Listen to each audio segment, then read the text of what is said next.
not me. I swear. I'm telling you, it was you. You did it. I promise, it's not me. See?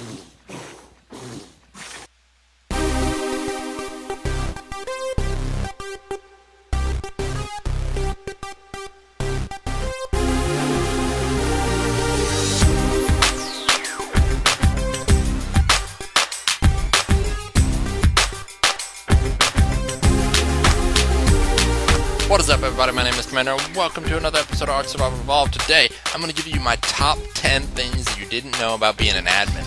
That's right, 10 things you did not know that come with being an admin. That's what you're going to see in this video today. I hope you enjoy. Hope you learn something. Maybe it helps you make that decision of whether or not you actually want to be an admin. Number 1. The admin is either a god or he's handicapped. Alright, so basically what happens here is there are two different types of admins. There is the admin who plays God that nobody really wants to deal with, because if he gets a whim that he doesn't like you or anything along those lines, he'll wipe you out. And then there is the handicapped admin. This is the one that everybody can play with but picks on and everything else because the admin can't ever do anything. The reason why?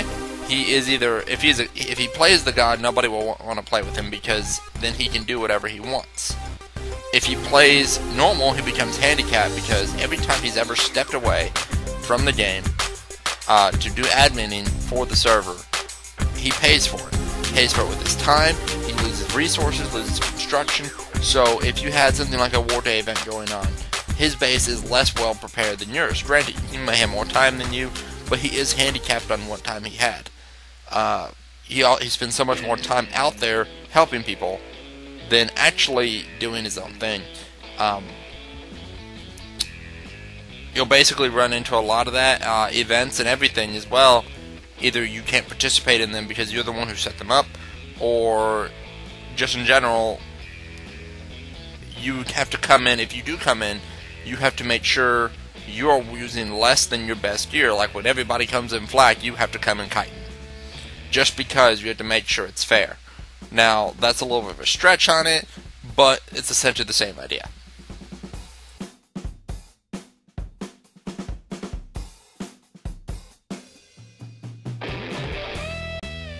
Number 2. The admin is either going to spend all his time adminning, or he's going to spend almost no time adminning. It's very hard to find that middle ground. Basically, how this works is, it's like trying to play God. You have to apply so much help, but not too much help that people become reliant on you. Most admins either apply too much help, in my opinion, and therefore they become very reliant on you, and then you spend all your time, or you don't give any help, and everybody is like, well, this admin does nothing. And so they end up hating the admin for the fact that the admin refuses to help. In both cases, they can be very problematic. One for the admin, who does own the server and does deserve the time to play the game because he's the one paying for it, and then the ones where all he does is play the game and he doesn't help the people to get them to play the server, so they don't stay, and then he loses the server. Number 3. Multiple admins are not always good admins. The biggest problem with having multiple admins is that you essentially hand these other admins a piece of your power, and they wear it like a badge of authority, even though maybe they were given this power mainly just to assist in the case that you weren't around. That being said, they start to become police. They start telling people how to do things, even if they're not supposed to. This is not to say that all admins do this. Some admins are absolutely wonderful. They'll do just as you say. Your sub-admins are very, very good, and they don't break the rules. They don't violate the rules. But 90% of the time, these people who have gotten into these positions did not deserve the position in the first place, but were the only ones really willing. They see leadership as a gift and a reward, when it should be a burden, and that they should not really desire it, but only do it because they want to be the custodian of the server and help keep that server running. And by delegating the process, they understand that they delegate the process enough to fix the problems that are bad, that the server will be in better condition. A lot of times that doesn't happen though. You have multiple opinions to form. People start seeing these admins as an authority figure. Even if when the admin argues with the main admin, it sends a vibe because this admin is one of his own, and yet he's arguing, even if he's not really much thought of by the admin. And they shouldn't be thought of as much sometimes, but it does happen. It tears and creates factions in the server about who people will follow behind. And despite everything you might think, if it does go all to crap, what you see is people are grouping up behind these admins because they're symbols, and they may not all be loyalists to you. They may turn out to be loyal to this other admin because they prefer their opinions. Maybe they've helped them in the past. So multiple admins, in my opinion, are not good admins to have. It can work well, but it can also be an absolute disaster.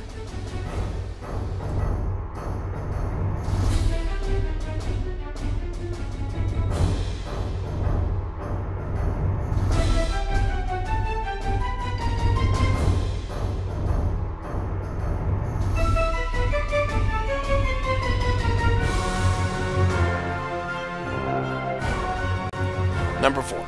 Singular admin are not as always good either. The reason why this is said is because the admin can play as a god just as well as having a group of admins that play as a god. And even in a group, the owner of the server can always still play as the god. The other option is the admin runs around 100% all the time trying to maintain the server as a singular admin. One, he may not be able to keep up with everything, or two, he may get to the point to where even if he was able to keep up with everything, he may decide 100% to stop. He refuses to drop a ban hammer or anything, and the next thing you know, the server was told to be under these rules, and is no longer under these rules because the server admin does not take action.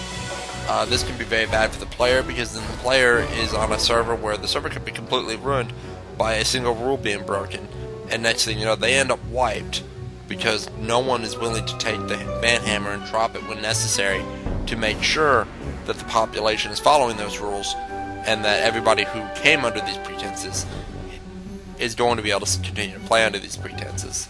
Only when the admin finally decides to come back to being a regular admin because he realizes the server population is down because he's refusing to do his part, will things ever get better. Number 5. Server events. Server events are something that most people don't realize, and this comes apart with being adminning too much in some cases, or having multiple admin to maintain these things and to get these done. Server events can actually be very fun for the server, and can maintain the population as well as maybe entice some others, especially if you can get this stuff up on YouTube and show this is what your server's doing. What happens basically is the server can have events, mods can assist in this, and it does cause the population to like them. As long as the rewards are just for the cause, and these events aren't catastrophic like, oh, it's Titanosaurus wipeout day, all your bases are getting wiped, all your hard work, I don't care what you've done, again, playing the god. Those kind of events are bad. But the ones that don't do that are good, and can very well build that population better, and trying to get that population up is always important. Server population is something very, very important. Number 6, server population. Server population is another one that really is the defining factor of the server. High populations, unfortunately, have their own problems like causing lag, but high populations also draw more attention to the server because people see other people on the server, and the same reason why you started playing the official servers and then moved to an unofficial server and not your private bots at home. You want people to be around, you want people to show your stuff off to, and the only place to do that is where there are people. So by having a large population, you'll see a much greater number of people join the server, stick around the server, while having a much lower population is going to kill your server. Lag-wise, you're going to have a lot more lag from a higher population. But at the same time, on a lower population server, you're going to have much less lag. But again, you're coming back to that. It's damned if you do, damned if you don't. So there is no real medium balance here, other than finding maybe do half the server full. But even then, people are still going to come in, people are going to want to leave, and you don't want it to fall to either one of the sides. It's just one of those things that unfortunately is a mess in itself. The higher the population, the more problems. The lower the population, well, the less problems, but the less people to have problems with. Number 7, mods. Mods are special because they have multiple issues as well as multiple gains. Mods can help in events, they can breathe life into the server regularly, and they can also just add a new environmental effect as well as maybe even just change the environment completely. It just basically overall can help add life to art, but there are some negative effects. While adding a mod could very well make your population happier, keep them around longer, it could also be opposite of that. It could destabilize the population. Some of the people on the server felt they don't like this mod, they don't want this mod, and now because you put this mod in, they don't want to join. It can also slow how quickly someone can log into a server. A vanilla server is a lot easier to log into than a modded server. Servers that are constantly updating because of active mods. Sometimes finding dead mods is a little better as well, because dead mods don't update, and they can give you what you're looking for sometimes without anything extra.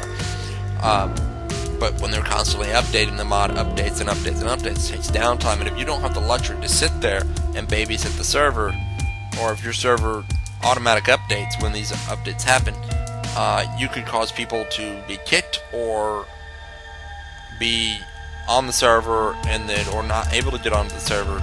Maybe they crashed, now they can't get back, their dino dies. There's a lot of downtime by adding a lot of mods or mods that update actively. So it's finding a balance with those mods, because you need to make sure it doesn't happen too often. So having a lot of mods can be very problematic or can be very helpful depending on what you're looking at. Number 8, and this one's a bit of a doozy. This one is the price of the server.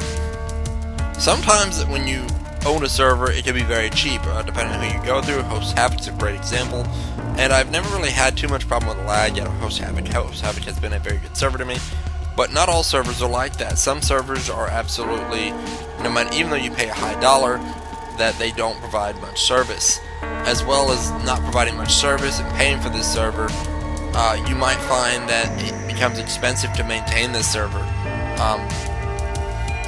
Maintaining the server may be costly, and therefore what happens in 6 months if you bought a 6-month period and you can no longer maintain it? Do you continue to pay for the server, or do you quit and let the server die?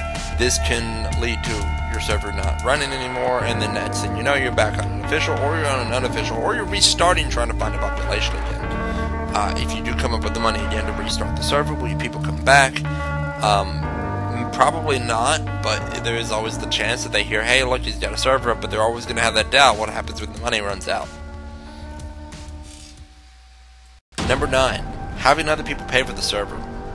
Unless you're having an anonymous pay system where people can identify that they're the ones mainly paying for the server, then having multiple people or even just a singular person paying for the server can be very difficult. It's not good for the health of the server due to the fact that as they pay for the server, what you'll find is they'll grow in their boldness of they deserve certain things because they have put money into the server, and now they might as well be partial owner. And they would like to see the server a certain way, maybe they're not seeing it that way. Well, granted, if they don't have access to the admin powers and everything, they don't have that right. But then, this person could be detrimental to the health of the server. He can cause a lot of problems, at least until the admin kicks him. And then, while he can state that he cannot come back and everything else to protect the server, it does cause problems because this person did it, what's to stop the next person from doing it? Number 10. Owning a server is an emotional trap. Well, some people can be completely emotionless and could care less about their server and the people on the server. They just had the server for themselves. There are those who cannot walk away from the server. Those people who start to think about what happens when I leave. What happens to them? I can pay for the server because maybe I have the money. I can have the server running for another 3 years for them so they can guarantee that they can play. Will they be there though in 3 years? Am I wasting the money that I'm putting into the server? Maybe I'm not concerned about that, but maybe I'm concerned about the people. what happens to the people? Who do I put in charge? Will there be anybody in charge? What happens when something goes wrong? Because this falls back to the fact that you have to have admins that will do stuff, otherwise there might be problems because there's no one to run the admin portion of the server. Who's going to keep everybody in line? Will the server fall apart the moment I step out and say I'm done? How many people are going to leave just because I leave and don't come back when they finally realize it? There's a lot of questions with owning a server, and owning that server puts you in a responsibility of taking care of these people, even if you don't want to. You might want to move on to the next game, but like maybe you want to move on to Star Citizen, which thankfully it looks like it's giving us a lot of time, but until that game comes out, you're here. Or at least you think you're here until you see something between here and now. Here and there. And basically you end up seeing that the server is a bit of a trap in the end when you can no longer leave, and as much as you want to leave, your emotions won't let you. And so you're stuck on the server and you cannot do anything else, and you just go with the flow, and it can become an emotional as well as a payment trap. And it's a trap. It really is. Owning a server is a trap. Alright guys, I hope this helped out in helping you decide whether or not you actually want to own a server or just be an admin, or maybe you don't want to do any of this at all. Now, had I known originally, I probably would never have stepped into this position. I would not have bought a server, could have saved some money, and could have saved myself a lot of stress from this server. But at the same time, would I step away from it now? Absolutely not. I would never step away from it. I do enjoy this server very, very much, and despite the fact of the low population and everything like that, the people who are here, I would never abandon them. I'd probably be here until every single other person has left this server, because that's just who I am, and I can't just walk away from it. But all those statements are very, very true, especially that last one. Hope you guys all understand. Hope you guys kind of help get a decision out of this, whether or not you want to do anything like this. And you guys take care, and I'll catch you next time.